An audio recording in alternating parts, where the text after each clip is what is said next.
আজি আমাৰ কালিনগৰ PHCৰ ৰাতিপুৱা গোটেই ছাৰাউণ্ডিংছত পানী আছিলে, বানপানীৰ পানী সোমাই গৈছিলে আৰু এতিয়া আমাৰ ইণ্টেৰিয়ৰ পাৰ্টটো মানে ভিতৰৰখিনিত গোটেই পানী হৈ গৈছে।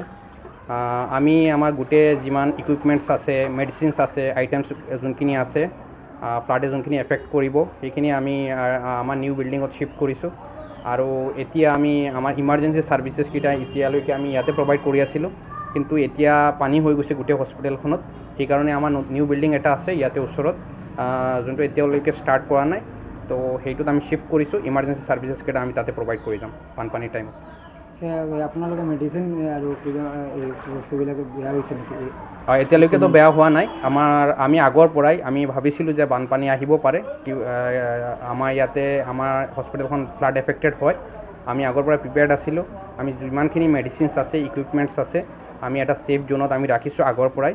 আৰু এতিয়ালৈকে আমি ইমাৰ্জেঞ্চি ছাৰ্ভিচেছখিনি ইয়াতে প্ৰভাইড কৰি আছিলোঁ, কিন্তু যিহেতু আমাৰ ইয়াতে পানী হৈ গৈছে সেইকাৰণে আমি নিউ বিল্ডিঙত শ্বিফ্ট কৰিছোঁ। এতিয়াৰ পৰা আমি নিউ বিল্ডিঙৰ ফাৰ্ষ্ট ফ্ল'ৰ আমি ইমাৰ্জেঞ্চি ছাৰ্ভিচেছকেইটা প্ৰভাইড কৰি যাম।